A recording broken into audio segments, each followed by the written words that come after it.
Hi guys! As you know, last weekend we've been to Cornwall, so if you want to see the meaning of Stonehenge, to meet King Arthur, come with us on an open air theatre or see picturesque forts as well as a giant botanical garden. They're coming up next. I can fly.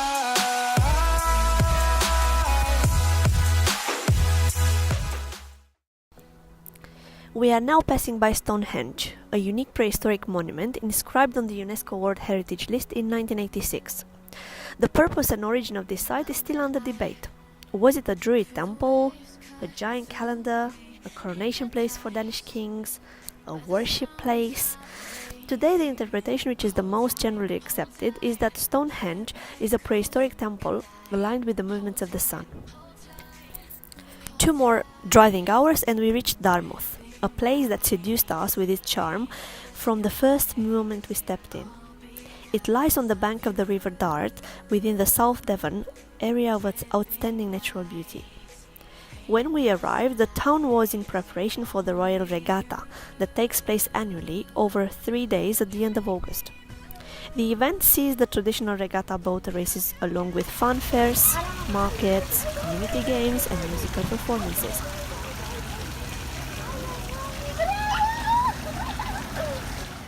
Port seems to be always alive, full of families with fishing kits ready to catch crabs. Should you wish to chill out, there is a variety of restaurants, pubs and green spaces from where you can admire the multitude of colorful houses that bring joy to this place.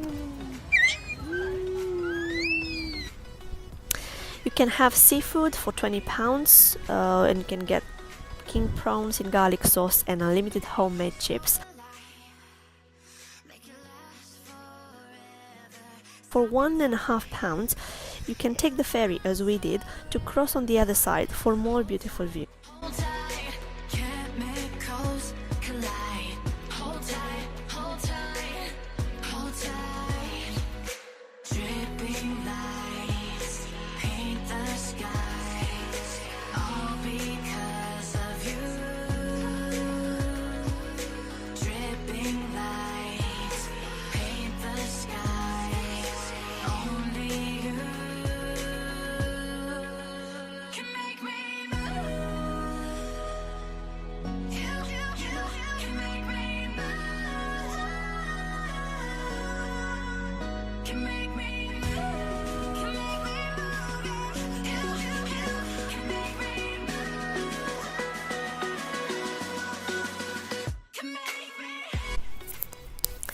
The next stop is in another astonishing place, the open-air Minute Theatre.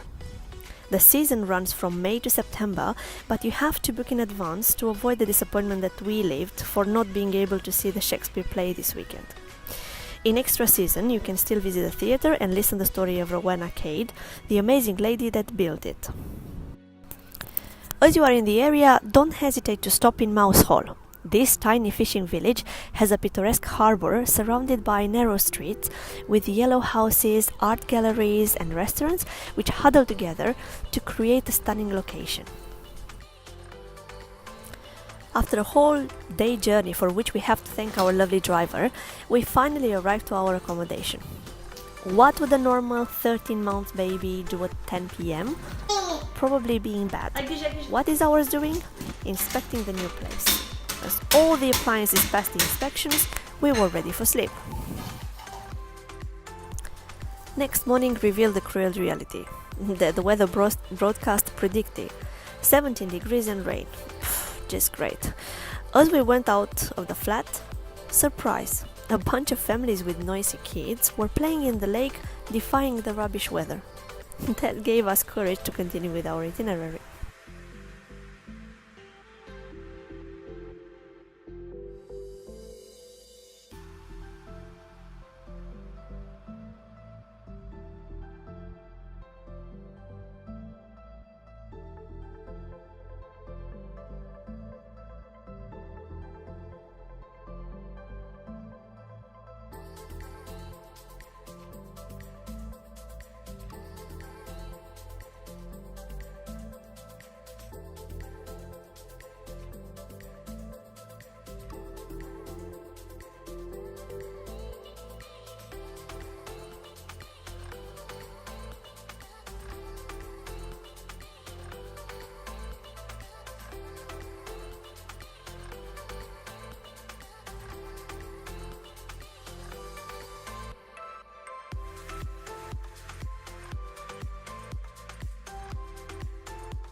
The first location on the list, the Isaac Port, a small and picturesque fishing village on the Atlantic coast for which we almost scratched the entire car.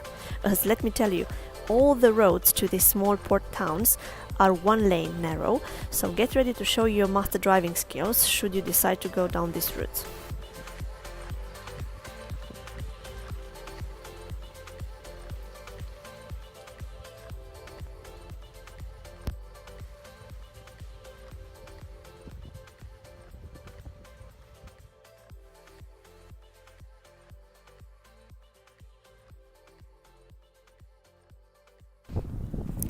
We also plan to revisit King's Arthur Castle, Tithangel, less than an hour away.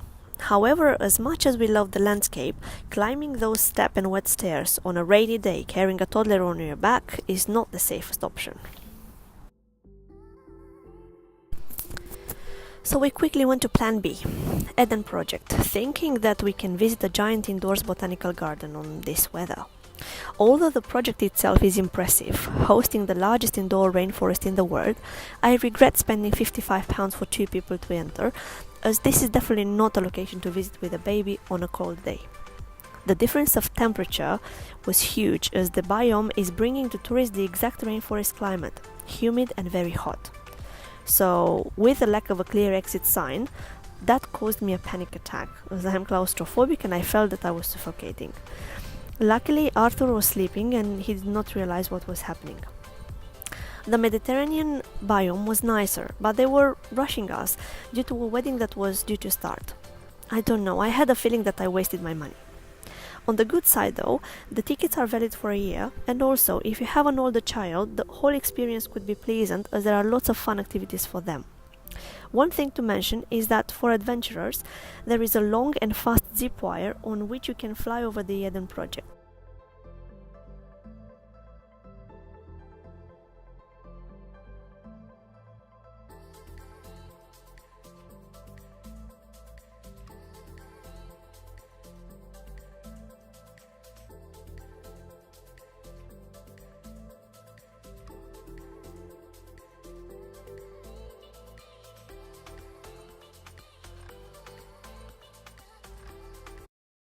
Hi guys, it's Monday and we are ready to go. We packed everything, the baby is ready. He's a bit moody because he woke up very early and he wants to get back to sleep. We're just waiting for us to carry the luggages to the car and then we are ready to go. So I will catch up with you on the road. Just as we decided to head straight back home, we noticed the sign for Fleet Air Arm Museum, and we could not miss it. This was definitely a money-worth experience. The Fleet Air Arm is one of the 5 fighting arms or branches of the Royal Navy and is responsible for the operation of naval aircraft.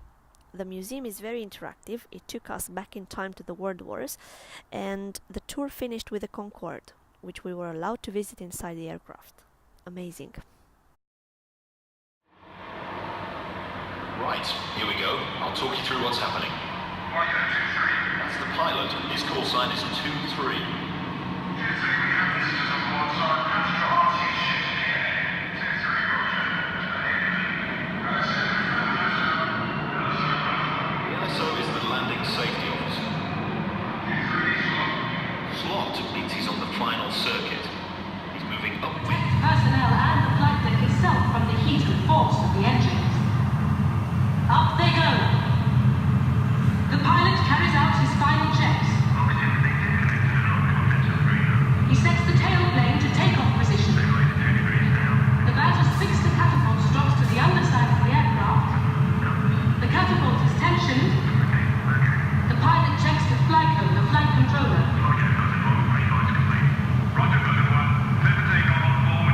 The pilot signals to flight code. The FDO signals the OK. And off she goes!